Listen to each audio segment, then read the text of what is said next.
కేంద్ర బడ్జెట్పై ఆంధ్రప్రదేశ్ నుంచి విభిన్న స్వరాలు వినిపిస్తున్నాయి. కూటమి భాగస్వామి పార్టీలు బడ్జెట్ను సమర్థిస్తుంటే వైసీపీ మాత్రం విమర్శిస్తోంది. కేంద్రంలో కీలకంగా ఉండి కూడా రాష్ట్రానికి ఏం తెచ్చారని ప్రశ్నిస్తోంది. ఉడాన్ స్కీమ్ గురించి కూడా ప్రస్తావిస్తూ మరొక 10 సంవత్సరాలు ఉడాన్ స్కీమ్ ని ఎక్స్టెండ్ చేస్తూ 120 కొత్త డెస్టినేషన్లు కనెక్ట్ చేస్తామని నిర్మలా సీతారామన్ గారు కూడా చెప్పారు. దానికి కూడా ప్రత్యేకమైనటువంటి ధన్యవాదాలు తెలియజేసుకుంటున్నాను. ఈరోజు భారతదేశంలో అత్యధికంగా శరవేగంగా అభివృద్ధి చెందుతున్నటువంటి రంగం ఏదైనా ఉందనంటే అది సివిల్ ఏవియేషన్ సెక్టర్. సుమారు 12 నుంచి 15% అభివృద్ధి ఈ యొక్క సెక్టర్లో మనం ప్రతి సంవత్సరం కూడా చూస్తున్నాం. 120 కొత్త డెస్టినేషన్లు కనెక్ట్ చేయడం, ఈ వచ్చే 10 సంవత్సరాల్లో సుమారు 4 కోట్ల మందికి ఈ ఉడాన్ స్కీమ్ ద్వారా యాత్ర చేయించడం, ఇది ఒక విజన్ గా పెట్టుకొని ఈ స్కీమ్ ని కూడా తయారు చేయడం జరిగింది.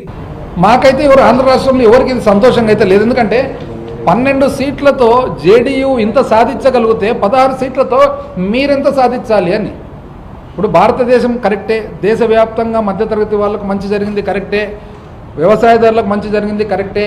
కానీ ఒక రాష్ట్రంగా మనకు మన సపోర్టుతో, మన రాష్ట్ర ఎంపీ సపోర్ట్తో పైన కేంద్రంలో ప్రభుత్వం ఉన్నప్పుడు మీరు కనీసం ఒక్కటి కాకుంటే ఒకటి. అసలు చివరికి ఏమైందంటే ఏమి రాకపోగా ఒక చాలా ఇబ్బందికరమైన